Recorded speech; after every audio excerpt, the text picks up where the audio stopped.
18ویں آئینی ترمیم NFC award اور ملک کی معاشی صورتحال پر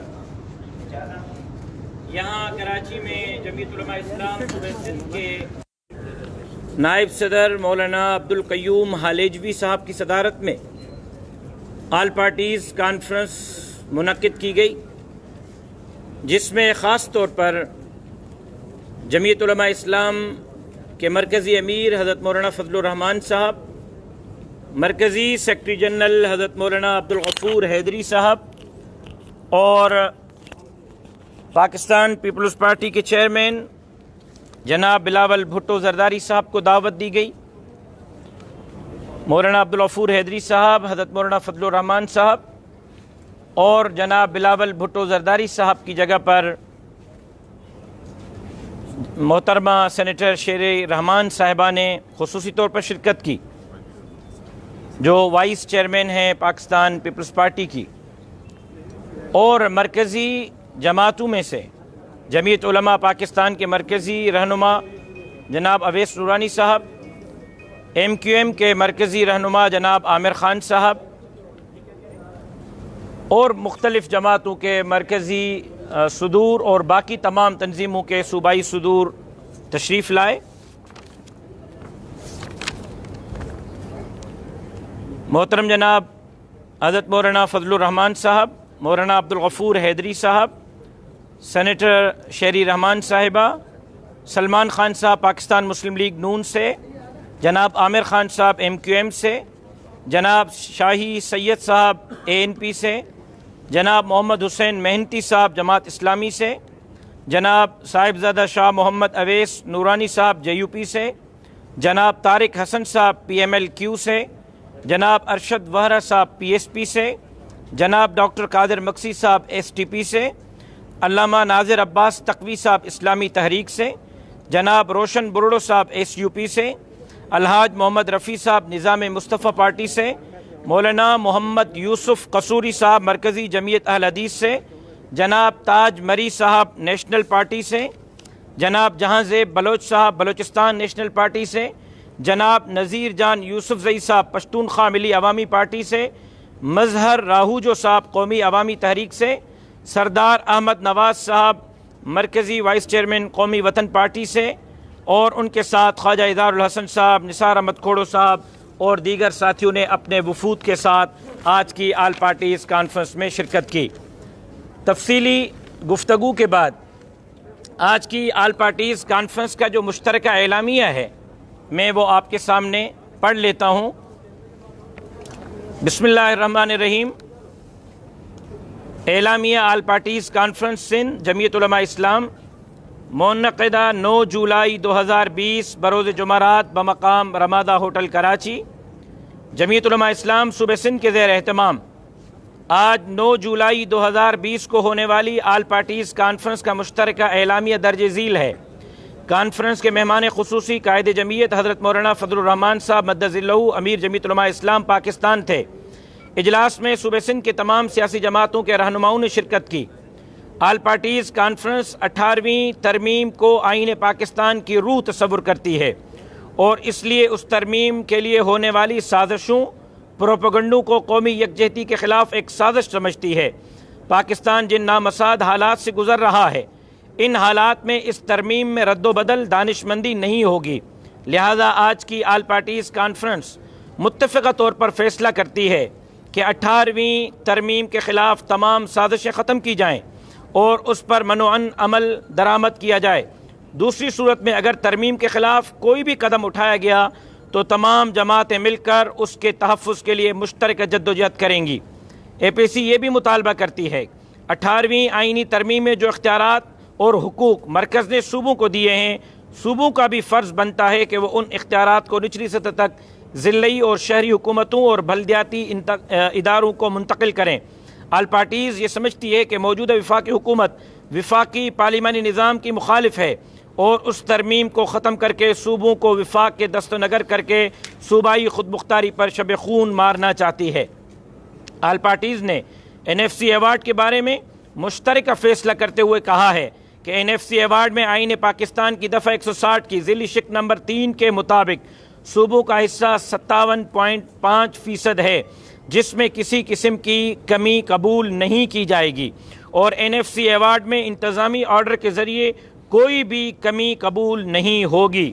نمبر 3، 10ویں NFC ایوارڈ میں ہر صوبے کا ٹیکنیکل بورڈ ممبر اس صوبے کا رہائشی ہونا چاہیے، لہذا ہر صوبے کا ٹیکنیکل بورڈ ممبر اسی صوبے کے گورنر، صوبائی حکومت اور اپوزیشن کی مشاورت سے نامزد کیا جائے۔ نمبر 4، مشترکہ مفادات کونسل CCI کا اجلاس ہر 3 ماہ بعد لازمی ہونا چاہیے تاکہ وفاق اور صوبوں کے درمیان تمام آئینی حقوق کے مسائل بروقت حل ہو سکیں۔ نمبر 5، یہ آل پارٹیز کانفرنس اس بات کا اعادہ کرتی ہے کہ ملک کو اس کے حقیقی منتخب پارلیمنٹ، اسمبلیاں اور نمائندے ہی بحرانوں سے نکال سکتے ہیں، اس لیے پارلیمنٹ کی سپرمیسی کو برقرار رکھا جائے۔ آل پارٹیز کانفرنس نے ملک کی گرتی ہوئی معاشی صورتحال پر انتہائی تشویش کا اظہار کرتے ہوئے ملک کی تاریخ میں پہلی مرتبہ ملک کی معاشی صورتحال کی شرح نمو مائنس میں چلی گئی ہے۔ موجودہ بجٹ ملک کی تاریخ کا بدترین بجٹ ہے، جس کی وجہ سے مہنگائی عروج پر ہے، پاکستانی روپے کی دن بدن کمزور ہوتی جا رہی ہے، ملکی قرضوں میں اضافے کا باعث روپے کی کمی ملکی قرضوں میں اضافے کا باعث بن رہی ہے۔ اس پر موجودہ حکومت نے پچھلے 2 سالہ مدت میں اتنے قرضے لیے ہیں جس سے سابقہ قرضوں کے تمام ریکارڈ ٹوٹ گئے ہیں۔ مہنگائی نے لوگوں کا جینا دوبر کر دیا ہے، عوام اجتماعی خودکشیاں کر رہے ہیں، سرکاری اداروں سے لوگوں کو بڑی تعداد میں نوکریوں سے نکالا جا رہا ہے اور لاتعداد بے روزگار ہو چکے ہیں، جس وجہ سے لاکھوں لوگ بھوک و افلاس کا شکار ہو چکے ہیں۔ حکومت سے مطالبہ کیا جاتا ہے کہ وہ ہوش کے ناخن لے اور IMF اور غیر ملکی مالیاتی اداروں کے خواہش پر پاکستانی عوام اور پاکستانی معیشت پر ظلم نہ ڈھایا جائے۔ نمبر 7، آج کی all parties conference Pakistan steel mill کے ملازمین کے برطرفی کی شدید مذمت کرتی ہے اور حکومت سے مطالبہ کرتی ہے کہ اس ظالمانہ فیصلے کو فی الفور واپس لیا جائے اور سپریم کورٹ کے فیصلے کے مطابق اس معاملے کو کونسل آف کامن انٹرسٹ کے فورم پر حل کیا جائے۔ محکمہ سیاحت کو ختم کرنے اور تمام ملازمین کو برطرف کرنے کا حکم غریب ملازمین کا معاشی قتل تصور کیا جاتا ہے۔ نمبر 8، آل پارٹیز کانفرنس ملک میں جاری میگا پروجیکٹ یعنی CPEC میں رکاوٹ ڈالنے کی حکومتی کوششوں کی مذمت کرتے ہوئے اس منصوبے کو گیم چینجر کا نام دیتے ہوئے اس پر رکاوٹوں کو فی الفور دور کرنے کا مطالبہ کرتی ہے اور یہ بھی مطالبہ کرتی ہے کہ اس اہم منصوبے میں تمام صوبوں کو برابری کے بنیاد پر حصہ دیا جائے۔ نمبر 9، کرونا وائرس کی وبا میں حکومت کے غیر سنجیدہ اقدامات پر تشویش کا اظہار کیا گیا۔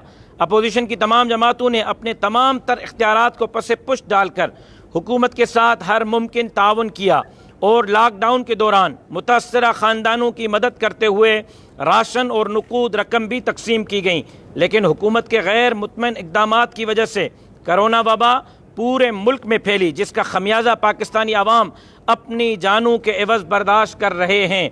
کانفرنس نے فرنٹ لائن پر ڈیوٹی کرنے والے ڈاکٹرز، نرسز و دیگر اہلکاروں کو خراج تحسین پیش کیا۔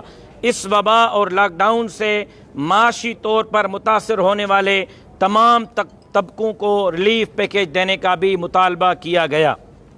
نمبر 10، ٹڈی دل سے متاثرہ زمینداروں اور کاشتکاروں کو بھی ریلیف پیکیج دیا جائے۔ صوبائی اور وفاقی حکومتوں سے آل پارٹیز نے مطالبہ کیا کہ ٹڈی دل کے حملوں سے فصلوں کو بچانے کے لیے فوری اقدامات کیے جائیں۔ اگر اس سلسلے میں کوتاہی کی گئی تو ملک میں غذائی اجناس کی قلت پیدا ہونے کا خدشہ ہے۔ نمبر 11، آج کی آل پارٹیز کانفرنس پورے ملک میں بالخصوص اور صوبہ سندھ میں تمام لاپتہ افراد کو بازیاب کرانے کا مطالبہ کرتی ہے، سیاسی کارکنوں کو اغوا کر کے قتل کرنے کی مذمت کرتی ہے اور ملک میں جاری غیر آئینی غیر قانونی گرفتاریوں کی بھی مذمت کرتی ہے۔ حکومت سے مطالبہ کرتی ہے کہ اس غیر آئینی غیر قانونی اور غیر انسانی سلسلے کو فی الفور روکا جائے۔ پاکستان میں کوئی شخص مسنگ پرسن نہیں ہونا چاہیے۔ اگر کسی فرد پر کسی جرم کا یا کوئی الزام ہو یا کسی حکومت، قانون یا ادارے کو کوئی شکایت ہو تو اسے قانونی کارروائی کے تحت عدالتوں میں پیش کیا جانا چاہیے۔ انسانی حقوق کا عالمی چارٹر بھی یہی کہتا ہے کہ کسی کے گھر میں بغیر ایف آئی آر، بغیر وارنٹ، بغیر لیڈیز پولیس کے داخل ہونا غیر قانونی، غیر آئینی اور آئین کے آرٹیکل 14 کی خلاف ورزی ہے۔ نمبر 12، آل پارٹیز کانفرنس میڈیا چینلز کی بندش کی مذمت کرتی ہے اور سمجھتی ہے کہ حکومت میڈیا کا سامنا کرنے سے قاصر ہے۔ حکومت تنگ نظری کی بنیاد پر نہ تنقید برداشت کر سکتی ہے، نہ ہی آزاد صحافت کی اجازت دے سکتی ہے۔ میڈیا سے بھرپور یکجہتی کا اظہار کرتے ہوئے حکومت کے متعصبانہ رویے کی مذمت کی جاتی ہے۔ اے پی سی حکومت کی جانب سے نیب کو حرکت میں لانے اور میڈیا پر دباؤ کی پالیسی کو مسترد کرتی ہے۔ یہ اقدامات اظہار آزادی پر حملہ تصور ہیں، لہذا اے پی سی مطالبہ کرتی ہے کہ ریاست کے چوتھے ستون میڈیا کو مکمل آزاد رکھا جائے تاکہ میڈیا آزاد ماحول میں عوام کو اصل حقائق سے آگاہ کر سکے۔ آل پارٹیز مطالبہ کرتی ہے کہ میڈیا مالکان جو واجبات حکومت کی طرف سے بقایا ہیں انہیں فی الفور ادا کیا جائے، اور میڈیا مالکان سے بھی مطالبہ کیا گیا کہ وہ اپنے اداروں سے صحافیوں کو بے روزگار نہ کریں۔ نمبر 13، آل پارٹیز کانفرنس قومی ایئر لائن پی آئی اے کی تباہ حالی پر تشویش کا اظہار کرتی ہے۔ پی آئی اے جو کہ قومی اثاثہ ہے اور جسے دنیا کی بہترین ایئر لائن تسلیم کیا جاتا تھا، آج اسے کیوں پستی کی راہ پر گامزن کیا گیا ہے؟ اس وقت اس کی انٹرنیشنل فلائٹس کے روٹس بند ہو چکے ہیں۔ کیا پی آئی اے کو کھوکھلا اور اس نہج پر لا کھڑا کر کے اس کی پشت پر دنیا بھر میں پی آئی اے کے اثاثہ جات کو فروخت کرنے کی مذموم سازش تو کار فرما نہیں ہے؟ یا پھر ہزاروں ملازمین جن کا روزگار قومی ایئر لائن پی آئی اے سے وابستہ ہے انہیں بے روزگار تو نہیں کیا جا رہا؟ ہم کسی صورت پی آئی اے ملازمین کو بے روزگار نہیں ہونے دیں گے اور نہ ہی قومی ورثے پی آئی اے یا دنیا بھر میں موجود اس کے اثاثوں اور ملکیتوں کو فروخت کرنے کی اجازت دیں گے۔ نمبر 14، کہ الیکٹرک ہیسکو سیپکو کی جانب سے شہر کراچی سمیت صوبہ سندھ کے اندر بدترین لوڈ شیڈنگ کی مذمت کرتے ہیں، اور ہم سمجھتے ہیں کہ وفاقی حکومت صوبہ سندھ میں 18 گھنٹے کی لوڈ شیڈنگ سے صنعتی مسائل کے ساتھ ساتھ عوام کو مشکلات میں مبتلا کر رہے ہیں، جسے فی الفور ختم کیا جائے اور تسلسل کے ساتھ بجلی کی فراہمی کو یقینی بنایا جائے۔ نمبر 15، آل پارٹیز کانفرنس ملک میں ہونے والی کرپشن، خصوصی طور پر چینی، آٹا، ادویات، پٹرول پر گہری تشویش کا اظہار کرتی ہے اور ان چینی، آٹا، ادویات، پٹرول میں کرپشن کرنے والے مافیاز کو فوری طور پر گرفتار کر کے کیفر کردار تک پہنچانے کا مطالبہ کرتی ہے۔ میں آپ تمام حضرات کا مشکور ہوں، صحافی حضرات کا مشکور ہوں۔ میں درخواست کروں گا تمام جماعتوں کے قائدین اور بالخصوص مولانا فضل الرحمان صاحب کی خدمت میں کہ وہ آگے تشریف لائیں اور میڈیا کے سوالات کے جوابات جو ہے وہ عنایت فرمائیں۔ تمام قائدین کی خدمت میں گزارش کروں۔ آپ جاؤ، میں دوں گا۔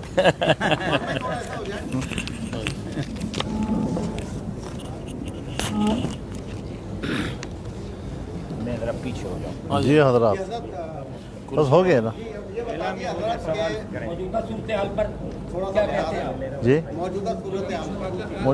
موجودہ صورتحال تو یہی تھی جو بیان ہو گئی۔ اچھا یہ بتائیے حضرت، جو آپ نے دھرنا دیا ہوا تھا، جو آپ کے کان میں کچھ کہا گیا تھا، اس پہ کب عمل درآمد ہو رہا ہے اور آپ کب شیروانی پہننے کے لیے تیار ہیں؟ دیکھیں، میں اس طرح تو شیروانی نہیں پہنوں گا، خدا فضل کرے ہمیں۔ ہم تو اس ملک میں سنجیدگی کے ساتھ اس الیکشن کو جو 2018 میں ہوا ایک بہت بڑا فراڈ سمجھتے ہیں۔ اس کو پہلے روز سے مسترد کیا ہے تمام سیاسی پارٹیوں نے، اور اس حوالے سے یہ موقف آج ایک قومی موقف کی حیثیت اختیار کر چکا ہے۔ آج گلی کوچے میں بچے کی زبان پر یہ ہے کہ یہ الیکشن فراڈ ہے اور یہ لوگ جو ہیں جعلی قسم کے حکمران ہیں۔ مولانا صاحب دیکھیں، پورا پاکستان پریشان ہے، شاید ہی کوئی خوش ہو موجودہ حکومت سے، لیکن دیکھنے میں یہ آیا کہ